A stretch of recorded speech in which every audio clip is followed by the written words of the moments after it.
যারা খেতে খুব বেশি পছন্দ করেন তারা অবশ্যই দেখে বুঝতে পেরেছেন আজকে কি রেসিপি তৈরি করেছি। আসসালামু আলাইকুম, সবাই কেমন আছেন? আচ্ছা, আমি আলহামদুলিল্লাহ ভালো আছি। আজ আমি রান্না করেছি নদীর পাঙ্গাস মাছ।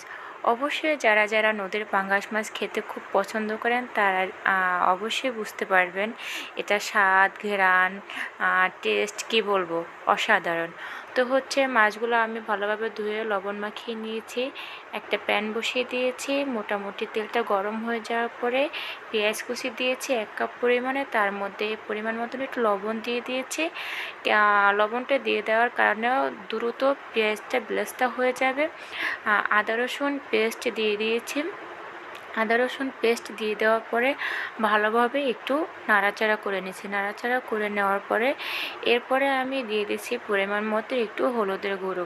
হলুদের গুঁড়ো দিয়ে আবার ভালোভাবে একটু নাড়াচাড়া করে এরপরে আমি দিয়ে দিয়েছি মরিচের গুঁড়ো। মরিচের গুঁড়োটা একটু পরিমাণে কম দিয়েছি, যেহেতু আমার বাসায় ছোট বেবি আছে, ও খাবে এর জন্য। এর সাথে আমি অ্যাড করে দিয়েছি জিরা বাটা। জিরা বাটা দিয়ে দেওয়ার পর যখন মশলাটা ভালোভাবে তেল উঠে চলে আসছে তখন পরিমাণ মতন পানি দিয়ে আমি মাছগুলো এক এক করে দিয়ে দিয়েছি।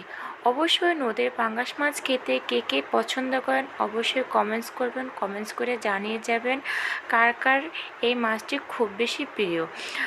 অবশেষে মাছগুলো আমার ভালোভাবে দিয়ে দেওয়ার পরে আমি একটু নাড়াচাড়া করে নেব। নাড়াচাড়া করে নেওয়ার পর পরে আমি অ্যাড করে দিয়েছি গরম মশলা। গরম মশলা দিয়ে দেওয়ার পরে মাশাআল্লাহ খুব ভালো একটা ঘ্রাণ বের হয়েছে। এর সাথে আমি একটু কাঁচামরিচ অ্যাড করে দিয়েছি, ঝালের পরিমাণ একটু কম দিয়েছি, কালারটাও অসাধারণ চলে আসছে। অবশ্যই এরকম নদীর পাঙ্গাস মাছ খেতে কে বেশি পছন্দ করেন অবশ্যই জানাবেন। আল্লাহ হাফেজ, আসসালামু আলাইকুম।